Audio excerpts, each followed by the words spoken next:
Gloire à toi, Amen, Père. amen, amen. Alléluia, Shaddai. Amen, amen, amen. Mon âme te bénit, Seigneur. Alléluia. Merci Seigneur. Merci Seigneur.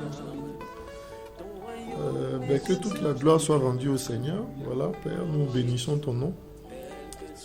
Merci Seigneur pour ce moment que tu nous donnes encore. Voilà, cette occasion que tu nous donnes. Voilà, de partager ton évangile. Alors, pour ceux qui nous suivent en direct sur YouTube, il faudrait peut-être nous confirmer. Je crois qu'il y a quelques problèmes de diffusion.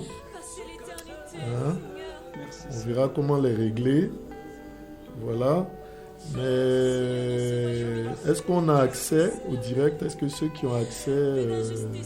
voilà. Alors, le faux culte. Hein? On va pas bloquer les choses. Amen. Ça va? Amen. Alors, le message d'aujourd'hui, c'est le faux culte dans le royaume humain. Voilà, le faux culte dans le royaume humain. Vous voyez? Alors, le royaume humain se caractérise par une chose, c'est le faux culte. Vous voyez, c'est le faux culte. Et on veut aujourd'hui justement présenter cela de sorte à ce que les uns et les autres puissent s'en rendre compte et voir dans quel type de culte ils sont, dans quel type d'adoration ils sont. Hein, on se souvient que dans Yohanan 4, lorsque le Seigneur parla à la Samaritaine, il a pu dire « Vous adorez ce que vous ne connaissez pas. » Mais nous adorons ce que nous connaissons. Amen. Voyez-vous, vous adorez ce que vous ne connaissez pas et beaucoup adorent ce qu'ils ne connaissent pas. Malheureusement. Voyez-vous, hein? Et on veut donc partager sur le faux culte dans le royaume humain. On est toujours dans notre message sur le royaume. Voilà. Et on veut partager concernant le faux culte dans le royaume humain. Amen. Alors, confirmez-nous, hein, si le direct ne passe pas, on verra comment s'organiser le direct sur YouTube. Voilà. Alors, on va prendre 3 éléments essentiels qu'on va pouvoir vérifier. Enfin, 3 éléments, on ne va pas parler de tout. On va parler de 3 éléments essentiels. Voyez-vous, hein, on va parler...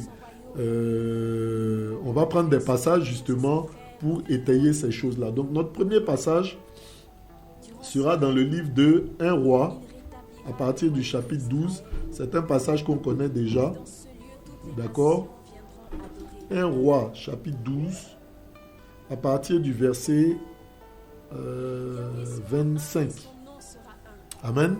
1 Roi, chapitre 12, à partir du verset 25. 1 Roi, chapitre 12, verset 25. 1 Roi 12, 25. L'autorité et la souveraineté reviendra au roi de Chalem.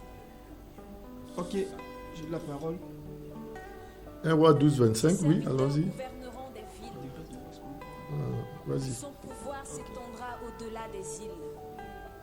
Or, Nous vivrons la paix. Yarobam bâtit Shechem sur la montagne d'Éphraïm et y demeura. Puis il en sortit et bâtit Pénuel. Yarobam dit en son cœur, maintenant le royaume retournera à la maison de David. Si ce peuple monte à Jérusalem pour faire des sacrifices dans la maison de Yahweh, le cœur de ce peuple se retournera à son seigneur Réhabam, roi de Yehuda. Ils me tueront et retourneront à Réhabam, roi de Yehuda. Après avoir demandé conseil, le roi fit 2 veaux d'or et dit au peuple, voici, et vous êtes longtemps montés à Jérusalem, voici tes Elohim, Israël, qui t'ont fait sortir hors de la terre d'Égypte.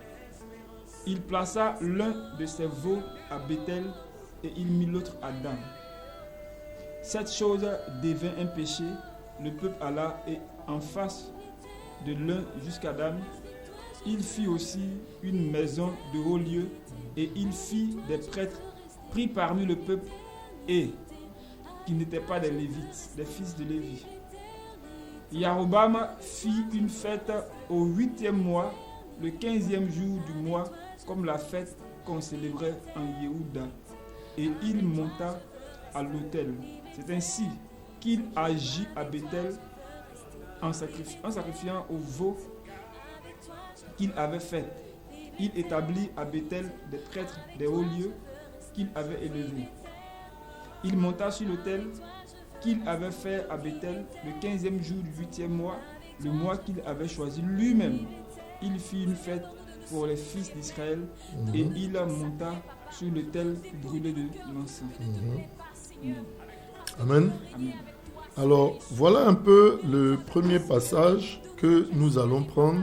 Alors, il y a un gros problème avec le direct, on s'en excuse. Je pense qu'on va trouver le moyen de régler ça. Voilà. Il y a un gros souci sur le direct. Voilà. Il ne faudrait pas non plus que ça nous empêche de partager. Hein. On trouvera l'occasion de régler ces choses-là. Voilà. Alors, on voit ici... on a déjà lu ce passage-là ici plusieurs fois. Il s'agit du schisme de Jérusalem, d'Israël. D'accord ?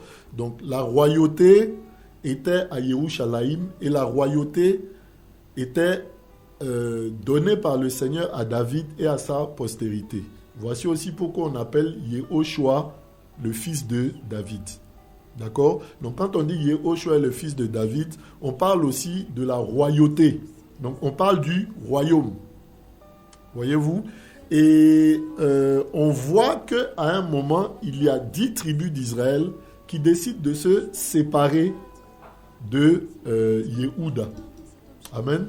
Qui décident de se séparer de Yehuda et de vivre de leur côté. Amen. Et ces 10 tribus-là, avec pour roi Yaroboam, Jéroboam dans la version Louis II, mais son nom c'est Yaroboam. Mais avec ce roi-là, Yaroboam décide d'établir un culte. Par eux-mêmes. Et on voit justement qu'ils s'appuient sur le culte existant pour établir leur culte. Vous voyez ? Ils s'appuient sur le culte. On va voir. Il y a un passage qui le dit clairement.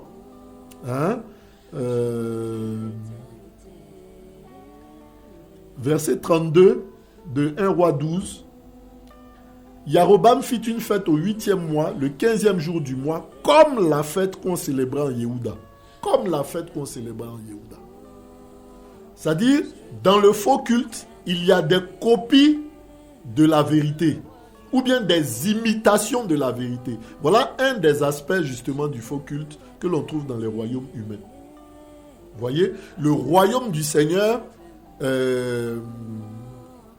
physiquement, d'accord, était établi à Yerushalayim avec Yehuda justement qui devait exercer cette royauté-là précisément dans la famille de David. D'accord ? Il y a les 10 nations qui sortent et puis qui se mettent justement en face et puis qui créent leur culte, qui créent leur royaume, le royaume humain. Et une des particularités justement, on établit un faux culte et dans ce faux culte-là, on s'appuie sur la vérité pour établir le faux. C'est-à-dire, il ne crée pas des choses comme ça, ou bien ce n'est pas des choses qui viennent comme ça, voilà. Mais on s'appuie sur ce qui existe, sur ce qui est vrai, et puis à partir de ce qui est vrai, on crée du faux. On voit bien le verset 32, on dit, il fit une fête au 8e mois, le 15e jour du mois, comme en copie.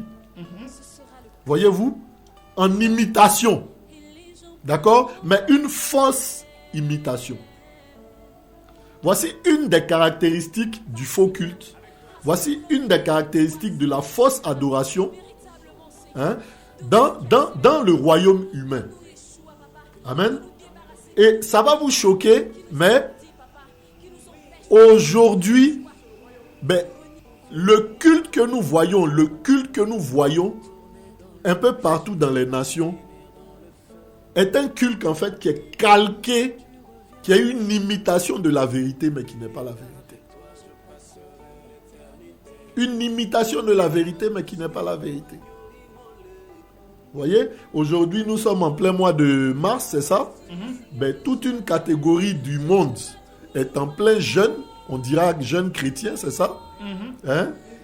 Avec le début, en se mettant de la cendre sur le front. Ben, nulle part dans la Bible, vous ne verrez que qui que ce soit s'est mis de la cendre sur le front. Par contre, on dit oui, quand les gens étaient affligés, ils prenaient le sac et la cendre et ils se répentaient devant une situation. Ça va, ma soeur? Ça va, hein? Ça te choque déjà, hein? Ok. Donc, dans la Bible, on dit qu'ils prenaient le sac et la cendre. Quand on prend, par exemple, Jonas, qui est allé à Ninive, qui s'est mis à prêcher le jugement du Seigneur, on dit que toute la ville a pris le sac et la cendre. Même les animaux ont été mis sous jeûne. C'est ça. Alléluia. Même les poulets, les chiens, tout ça là, on a décrété un jeûne. Mais un jeûne pour se repentir. Ils ont pris le sac et la cendre. C'est une image de la repentance, du regret des actes qu'on a pu poser qui pourraient causer la colère du Seigneur. Prendre le sac et la cendre. Alors, est-ce qu'aujourd'hui on prend le sac et la cendre? Ou bien est-ce qu'aujourd'hui on doit faire un signe de croix, de cendre sur le front et tout et tout? Ben absolument non. La Bible nous dit que celui qui a péché, ben, qu'il se tienne dans le lieu secret avec le Seigneur, qu'il prie, qu'il lui demande pardon. Et puis, le Seigneur qui est juste, ben, lui donnera le pardon si son cœur est sincère et véritable. Amen. Amen. Alléluia. Nous ne sommes plus dans la mortification. Alléluia. Vous voyez? Alléluia. Il y en a même qui vont jusqu'à l'extrême, jusqu'à se fouetter. Oui. Vous voyez? Le faux culte. Vous comprenez? Où on copie ce qui a été vrai pour donner une illusion de vrai ou bien pour berner les gens. On va faire 40 jours de jeûne avant la Pâque. Mais nulle part dans la Bible, on a vu Pierre ou Paul, ou même là, quand les disciples avec le Seigneur allaient à Yerushalayim, ils n'ont pas fait 40 jours de jeûne. Même le Seigneur qu'ils disent imiter n'a pas fait le jeûne. Bon, il n'y a pas de jeûne qui précède Pâques. Il n'y a aucun jeûne qui précède Pâques. Ça vient de Babylone en fait. Il n'y a aucun jeûne qui précède Pâques. Aucun jeûne. Fouillez la Bible du début à la fin. Nulle part on ne jeûne avant la Pâque. La Pâque, l'historique de la Pâque, c'est quoi? Ben, elle a commencé, la première Pâque, c'est où? C'est en Égypte. D'accord? En Égypte, hein, on va prendre Exode 12. Schéma 12, rapidement. J'essaie de gérer le temps là. Est-ce qu'on a le temps de... Ben, c'est important de lire. Amen. Voilà. Schéma 12. Hein? À partir du verset 1. Schéma du verset 1.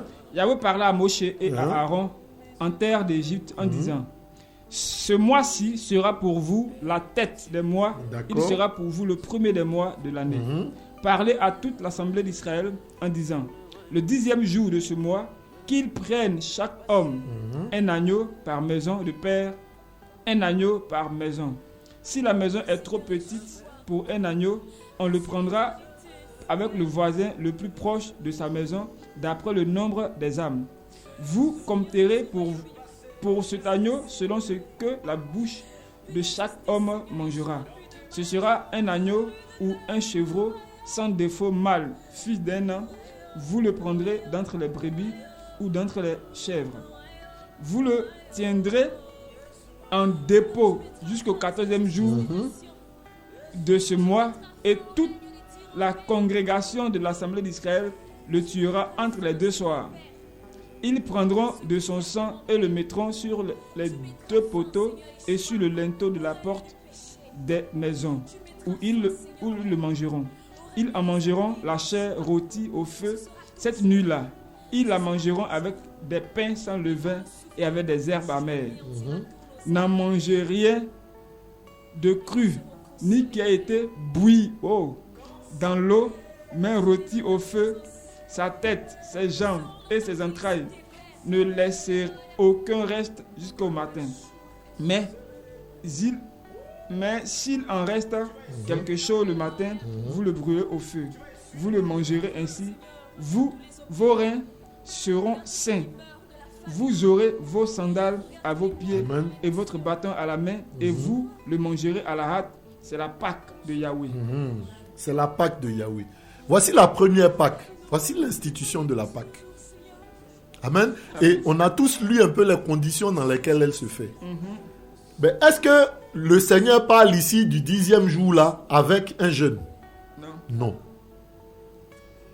On dit plutôt, on prend l'agneau le 10e jour, d'accord? On l'attache, on le nourrit, voilà. Et puis le 14e jour, entre les deux soirs, on l'immole. Et il y a une façon de le manger, il faut le rôtir. Et il faut être habillé, la ceinture au rein, avec un bâton prêt comme à partir, le soulier au pied. Voyez-vous? Voilà. Il n'y a pas de jeûne qui précède ici la Pâque. Mais d'où vient que les gens jeûnent pendant 30 jours, 40 jours avant la Pâque? D'où est-ce que ça vient? Le faux culte. Le faux culte. La veille du démarrage du faux culte, de ce faux jeûne, on va vous mettre de la cendre sur le front. Qu'est-ce que ça signifie? Le faux culte. Voyez? Et laissez-moi vous dire, hein, la Pâque elle-même là qu'on va faire aujourd'hui, on la célèbre avec quoi? Au lieu de l'agneau rôti, d'accord? Si on était encore dans l'ancienne alliance, ben on la célèbre avec quoi? Avec des œufs de Pâques, avec des lapins, avec des poules. Des choses qui signifient quoi? La fécondité. En fait, c'est une fête babylonienne qui est célébrée. La fête d'Ishtar. Le faux culte. Vous comprenez? Voilà, donc l'œuf signifie la vie. Alors que nulle part dans la Bible, on nous dit que l'œuf c'est la vie. La vie c'est qui? C'est Yehoshua HaMashiach. Voici pourquoi la Bible nous dit aujourd'hui que Yehoshua est notre Pâque et qu'il a été immolé. Voici pourquoi Yohanan le Baptiste, quand il a vu Yehoshua, il a dit, voici l'agneau. Donc aujourd'hui, on a vu la semaine dernière les deux temps. Il y a d'autres temps, mais on a vu la loi et puis la grâce. Et la grâce, justement, est manifestée par Yehoshua depuis son sacrifice à la croix. Amen. Voyez-vous? Donc, un des aspects, c'est le faux culte. C'est les fausses lois, les fausses règles qui sont établies. Qui sont des lois que l'on établit comme les véritables, de sorte à berner le peuple. Parce que si directement on établit des lois où il n'y a pas une copie ou bien un semblant de la vérité, les gens vont se méfier. Amen. Et aujourd'hui, les gens continuent de se laisser tromper, de se laisser berner. Nous avons besoin de revenir à la vérité. Où est-ce que dans la nouvelle alliance, où est-ce que dans les épîtres, on voit Paul faire 40 jours de jeûne avant la Pâque? Où est-ce qu'on voit Paul même pratiquer la Pâque? C'est vrai qu'on le voit dans les actes, d'accord? Mais par la suite, dans les épîtres, il ne nous enseigne pas de pratiquer la Pâque. Parce qu'il a compris, il a vu, il a su. Et il a enseigné lui-même que la Pâque, c'est qui? C'est Yehoshua. Vous qui traversez encore des faux cultes chaque 31 décembre, la traversée, c'est Yehoshua. Parce que l'agneau qui a été immolé ce soir-là a permis que les uns et les autres quittent l'Égypte pour aller vers la terre promise. C'est ça la traversée, n'est-ce pas? Et cet agneau-là, c'est Yehoshua. Donc, ta traversée, mon frère, ma soeur, c'est Yehoshua HaMashiach. C'est chaque jour de ta vie. À partir du moment où tu as reçu Yehoshua, tu as traversé. C'est pas le 31 décembre. Le faux culte. Voyez-vous? Voilà. Hein? Et ça, c'est un des aspects. On veut pouvoir toucher les différents aspects. Et puis, voilà. Un autre aspect, justement, du faux culte, hein? C'est quoi? Ben, c'est l'interprétation, la mauvaise interprétation de la parole. Ou bien l'interprétation. La parole ne s'interprète pas. Elle se révèle. Amen. On va voir d'où vient l'interprétation. Hein? On va prendre Shemot 23. Exode 23, qu'on va lire rapidement. Attends, on va... Shemot 24, pardon. Qu'on va lire rapidement, Shemot 24. Exode, Shemot c'est Exode, hein, Exode 24. Donc on a vu le faux culte, il y a plusieurs aspects dans le faux culte. D'accord? Un des aspects aussi du faux culte, c'est qu'on copie les choses du monde pour les mettre dans l'église. Aujourd'hui, on fête dans l'église la fête des mères, la fête des pères, même la fausse fête de Pâques. Ben, c'est une copie justement de la fête qui se célébrait à Babylone, la fête d'Ishtar. Et on voit, il y a une grande procession que l'on fait justement le jour de la Pâque. C'est pas ça? Mais quand vous voyez les fêtes de Babylone, il y avait cette grande procession-là que l'on faisait et où l'on passait justement par la porte d'Ishtar. Ishtar, c'est Astarté. Amen. Et si vous connaissez Astarté, ben vous savez ce que c'est. Amen. Voyez-vous? Voilà. Et donc, on a l'impression que cette procession-là copie justement le peuple qui allait recevoir le Seigneur, c'est ça, monter sur un ânon. Mais frère, donc quand vous marchez, il faut qu'il y ait un ânon, il faut qu'il y ait le Seigneur assis dessus. Amen. Amen. Voilà. Donc, y a ces choses-là que l'on copie. Aujourd'hui, on fait la Saint-Valentin dans les églises, dans les assemblées. Des fêtes païennes. Le faux culte. On fête les anniversaires des fêtes païennes. Il y a seulement 2 mentions d'anniversaire dans la Bible. La première mention, c'est Pharaon, qui a fêté son anniversaire. La deuxième mention, c'est Hérode. Donc un roi grec et puis un roi égyptien. Des païens, des inconvertis. Nulle part on ne voit justement un hébreu marchant avec Yehoshua ou bien avec Yahweh dans l'ancienne alliance célébrer son anniversaire. Aujourd'hui, on fête l'anniversaire des pasteurs, de la femme du pasteur. Jamais pour les... L'anniversaire de l'assemblée, le bâtiment. Ça fait 30 ans qu'on est là. L'église a 30 ans, frère. L'église est née le jour de la Pentecôte. Elle n'a pas 30 ans, elle n'a pas 15 ans, elle n'a pas 12 ans. Alléluia. L'église n'a pas l'âge de ton assemblée. Alléluia. L'église est née, tu n'étais pas là. Tu ne savais même pas que tu allais sortir. Amen. C'est le Seigneur seul qui savait. Amen. Et toi, tu célèbres la fête, l'anniversaire. Comme si l'église était née tel jour que toi tu connais. Vous avez vu Pierre ou Paul célébrer la fête de l'église? Jamais. Il faut arrêter, frère. Le faux culte. Le faux culte. Vous qui pratiquez ces choses-là, vous êtes dans un faux culte. Purement et simplement. Vous pouvez ne pas me croire moi, mais lisez la Bible. Et si vous retrouvez ces choses-là dedans, alors pratiquez-les. Si vous ne les retrouvez pas, arrêtez de les pratiquer. Et sortez de ces assemblées-là où on pratique ces choses-là. Si ceux qui les pratiquent ne veulent pas changer. Amen. Parce que je ne dis pas de détruire les assemblées. Si on vous parle, Amen, que vous ne cherchez pas à comprendre, que vous maintenez le faux, que vous insistez pour pratiquer le faux, ben alors il faut se séparer de vous. C'est ce que la Bible dit. Amen. Amen. Donc le faux culte. On voit aussi un autre aspect du faux culte, l'interprétation. On va lire rapidement. Je prie qu'on ne soit pas saisi par le temps. Exode 24. Verset 1. À partir du verset 1. On va sauter quelques Exode parties. 24. Voilà. Il dit à Moshe, monte vers Yahweh, toi et Aaron, Nadab et Abihu, et 70 des anciens d'Israël, et vous prosternerez devant de loin. Amen. Et Moshe s'approcha seul de Yahweh. S'approcha seul de Yahweh, mais eux ne s'en approcheront pas, et le peuple ne montera pas avec lui. Amen. On peut s'arrêter là. Quand on lit la suite, on voit de quel événement il s'agit. Le Seigneur demande à Moshe de monter vers lui, avec Nadab, avec Abihu, avec Aaron, d'accord? Et puis avec 70 des anciens d'Israël. 70 des anciens d'Israël. Alors là, Moshe reçoit la Torah. D'accord? La Torah écrite. Alléluia. Ok? La Torah écrite qu'il transmet au peuple. Et à côté de ça, ces 70 anciens qui sont montés avec lui, la tradition juive dit que eux ont établi à côté une Torah qu'on appelle orale.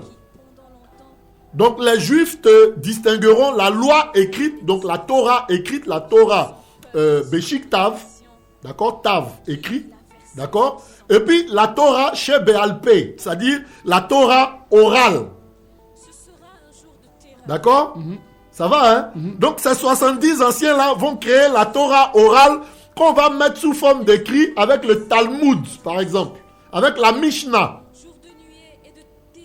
Et quand vous voyez le nombre de livres que représente la Mishnah ou le Talmud, c'est fou, frère.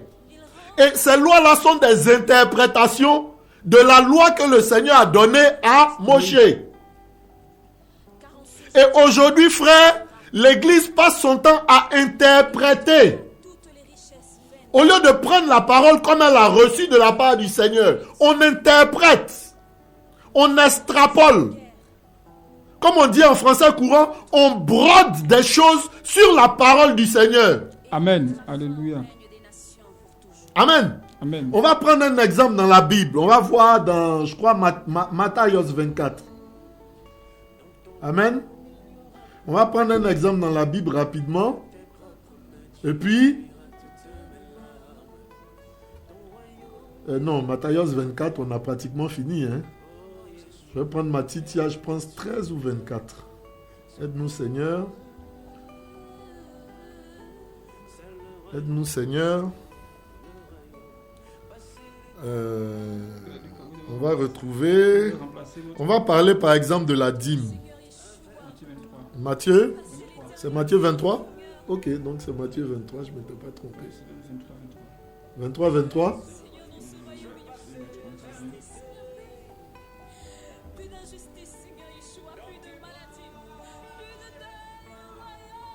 Ouais, c'est ça, Matthieu 23. Verset 23, c'est là qu'il parle de la dîme. Amen. Matthieu 23, on peut lire. Il dit: malheur à vous, scribes et pharisiens hypocrites, parce que vous payez la dîme de la menthe, de la nette et du cumin, et que vous laissez de côté les charges les plus lourdes de la Torah, la justice, la miséricorde et la fidélité. Il fallait pratiquer ces choses-là sans négliger les autres choses. Amen. On peut s'arrêter là. Alors ici, c'est un des rares moments, ou bien un des seuls moments où le Seigneur Yehoshua parle de la dîme. Et il y a quel mot qui précède? Le mot malheur.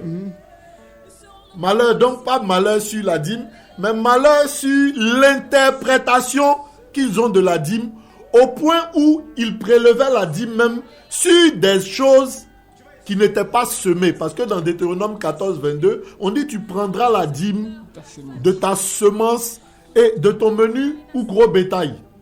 D'accord? Donc, ce que tu as planté en vue de le récolter, tu prendras 10% chaque fin d'année ou 10% chaque 3 ans pour la dîme des veuves et des orphelins. D'accord?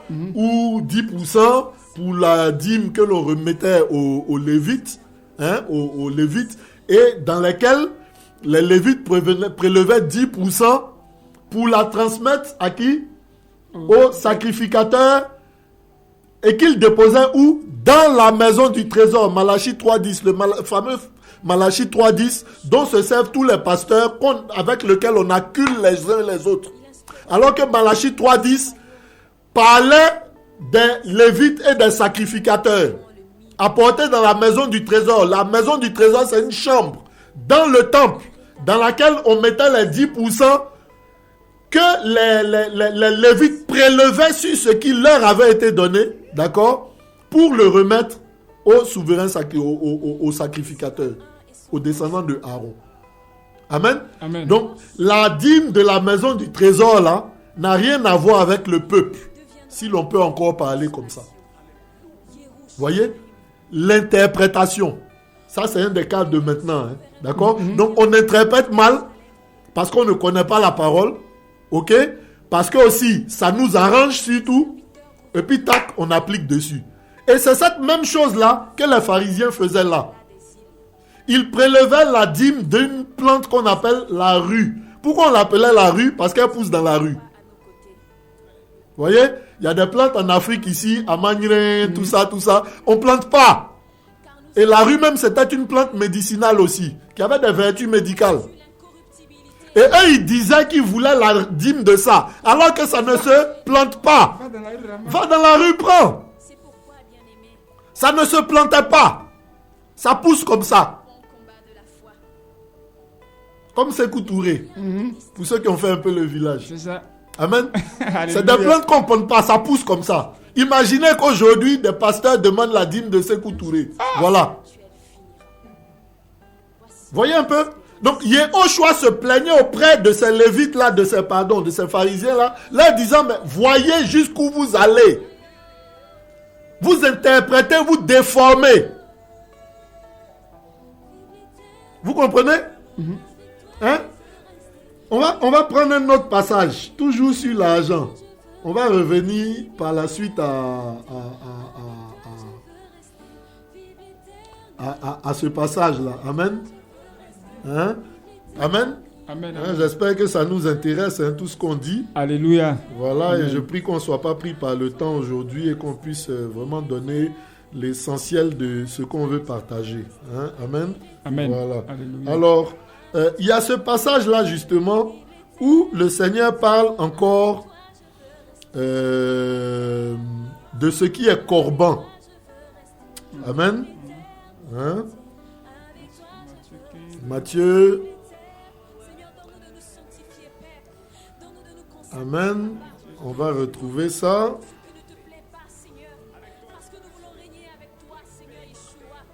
Voilà. Ce dont je dois assister mon Père est corban. Il y a Luc. Hein? Il y a dans Luc 11, hein? C'est ça ou bien Marc? Marc 7. Marc 7. Ben, on va le lire. Amen.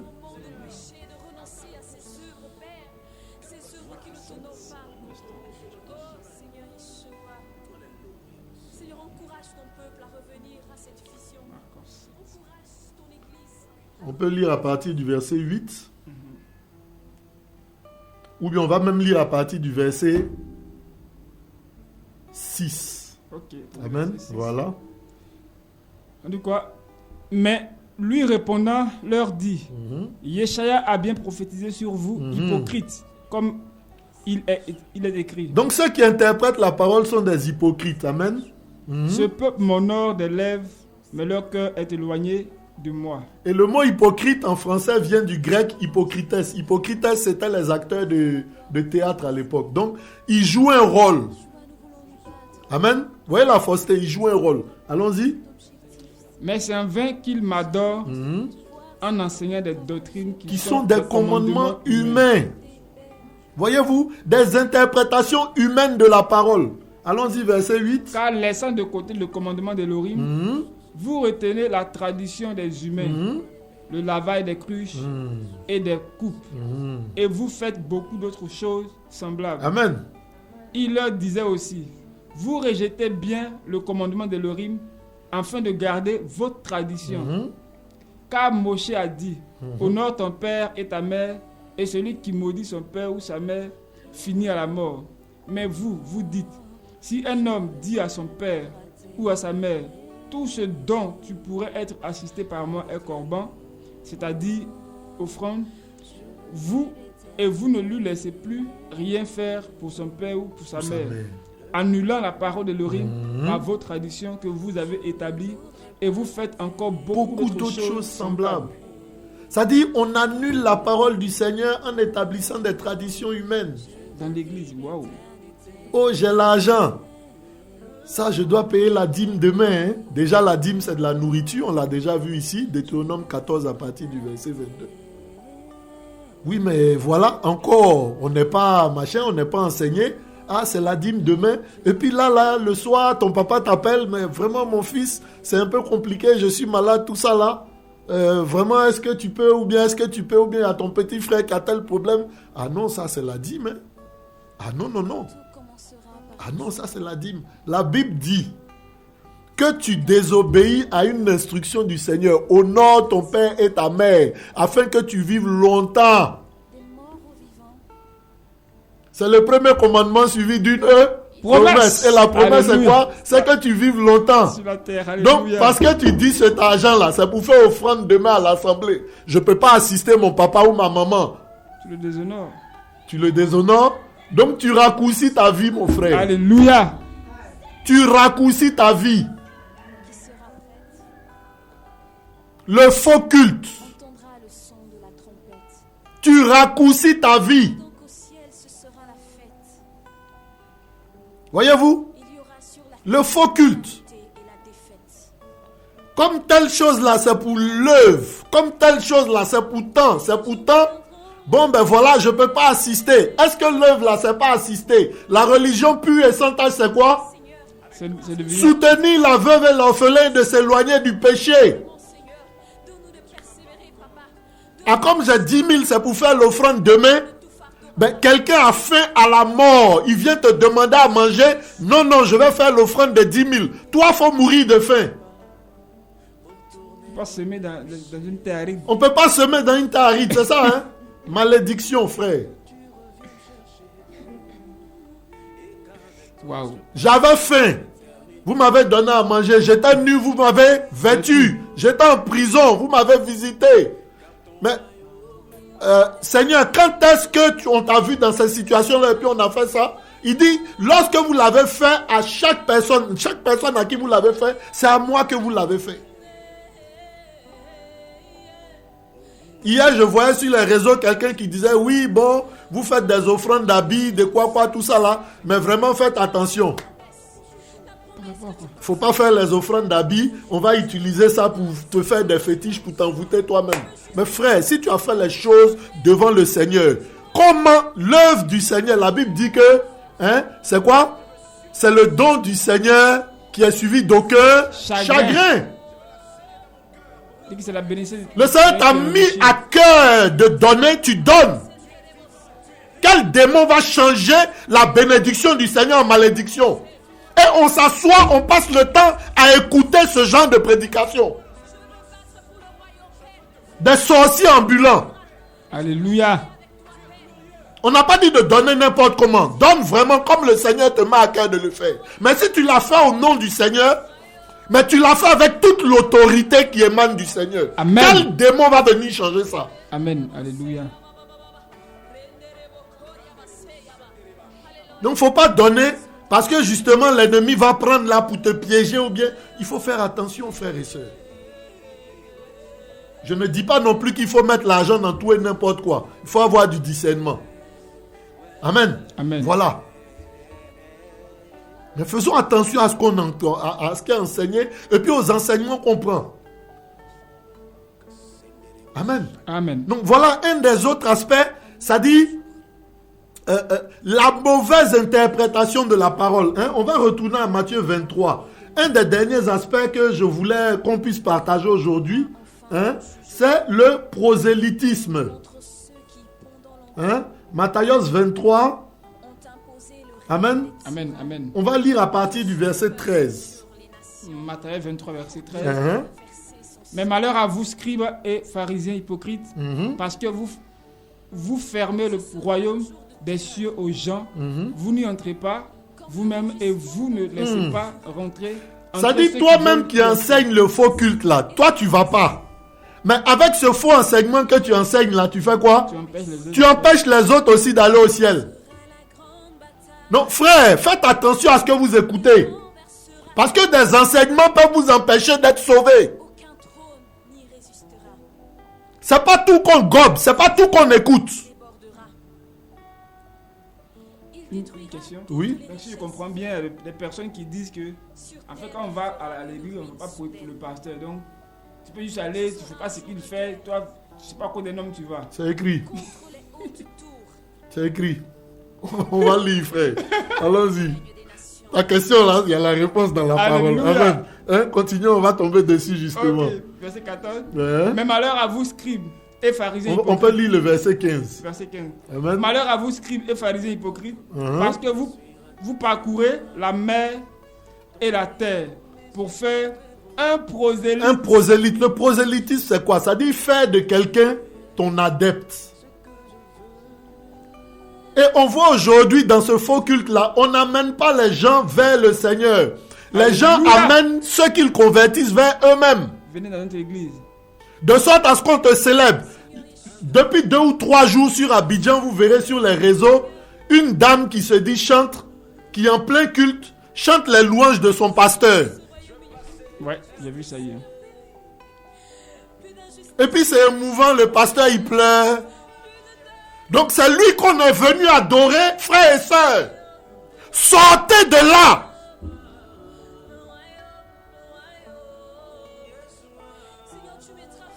C'est lui le Seigneur. La louange là, quel est le but de la louange? D'élever Elohim. Vous avez déjà vu des chants qui chantent David? La fois où on a chanté David, David a eu des problèmes. Lisez un peu la parole. Shaoul a envoyé David à la guerre. Lui, il n'a pas pu atteindre un certain objectif. David a ramené combien de prépuces là? C'est ça, hein? Les gens ont commencé à chanter David. Lisez bien la Bible. Qu'est-ce qui est arrivé à David? Qu'est-ce qui est arrivé à David? N'eût été la main du Seigneur, il serait mort par la main de Shaoul. Ça a suscité la colère du roi. Quand vous chantez un homme dans vos assemblées, vous suscitez la colère du roi sur vous-même et sur cet homme-là. Si lui-même il accepte, il suscite la colère du roi sur lui. Il faut arrêter un peu. Dans quoi est-ce que nous sommes?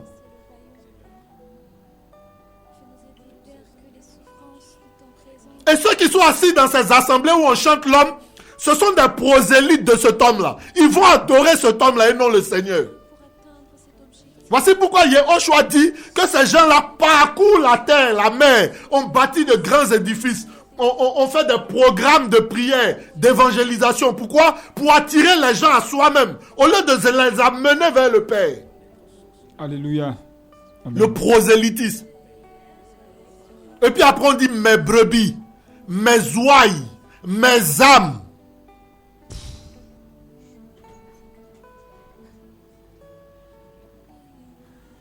Est-ce qu'on se rend compte un peu de la gravité de ces choses-là? Et vous qui assistez à ces assemblées-là, vous vous rendez compte un peu de ce dans quoi vous êtes? Que le Seigneur nous aide. Amen. Amen. On peut continuer. Verset 16. Malheur à vous, guides aveugles, qui dites, si quelqu'un a juré par le temple, ce n'est rien. Mais si quelqu'un a juré par l'or du temple, il est engagé. L'argent du temple. L'argent du temple. Ça dit insulter l'assemblée. Dites ce que vous voulez. Mais l'argent là, ne touchez pas. Ne touchez pas. Voyez-vous, hein, ce qui se passe en ce moment-là, une loi que l'État veut faire voter, le gros problème des assemblées là, c'est quoi? L'argent. L'État veut voir clair dans les dîmes et les offrandes. L'argent du temple. On fait bilan. On doit faire bilan annuel de ce qui rentre. L'État veut voir clair dedans. Nous, on ne veut pas. C'est pour moi seul. Ce sont mes brebis. C'est ça, non? Ils disent qu'ils n'ont pas de subvention de l'État. Comment des églises demandent la subvention de l'État? Est-ce que c'est la même chose? Non. Amen. J'ai envie de parler comme un Ivoirien. Insensé et aveugle, car lequel est le plus grand? L'or ou le temple qui sanctifie l'or? Et si quelqu'un a juré par l'autel, ce n'est rien. Mais celui qui jure par l'offrande qui est dessus, il est redevable. On continue. On peut lire à partir du verset 25. Verset 25. Malheur à vous, scribes et pharisiens hypocrites, parce que vous nettoyez le dehors de la coupe et du plat, alors qu'au-dedans, ils sont pleins de pillage et de manque. Joli aspect à l'extérieur, mais ils n'ont rien à voir. Ils ont renié tout ce qui fait la force de l'évangile. Amen.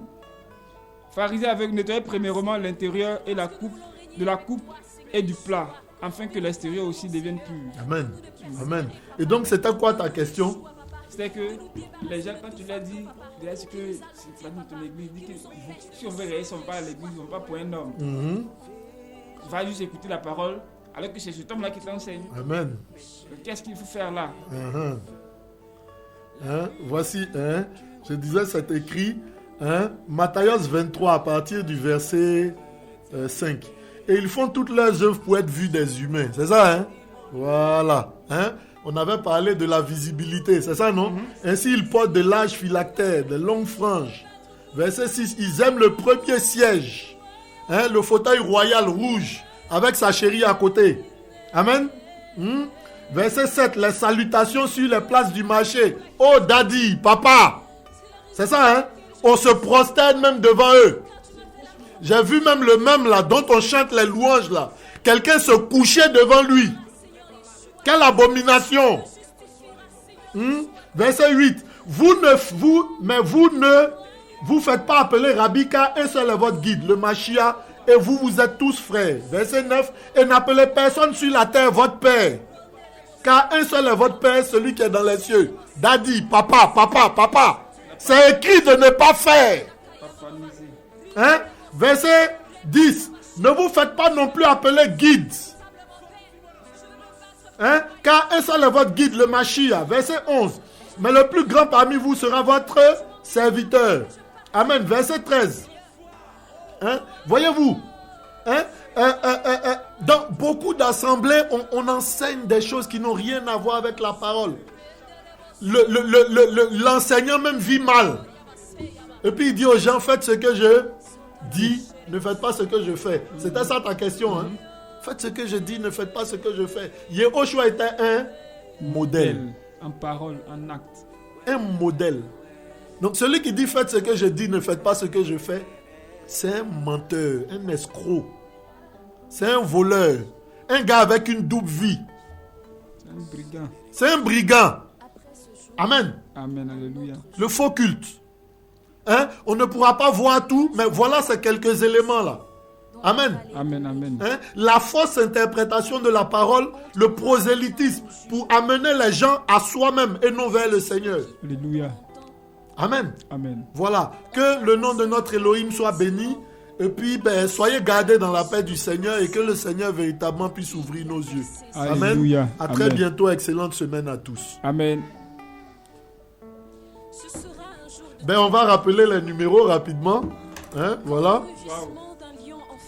On est joignable au 07 19 92 85 23. 07 19 92 85 23 et le 05 65 59 05 17. 05 65 59 05 17. Shalom. Shalom. Car en ce jour sa coupe débordera. Il détruira toutes les Ouvre notre esprit, Seigneur. Seigneur. Ouvre notre esprit, Seigneur. C'est votre nouvelle émission religieuse sur Amitié FM tous les jeudis de 19h à 20h sur la 100.1 FM. La présentation est l'affaire du frère Kéé Jean-Jacques. Ouvre notre esprit, Seigneur. C'est une heure de partage de la parole de Dieu, des témoignages, d'enseignements, de fortification et bien d'autres produits par la mission Voici le Mashiach. Ouvre notre esprit, Seigneur, est joignable au 07 19 92 85 23, au 05 65 59 05 17. Seigneur, ouvre notre esprit.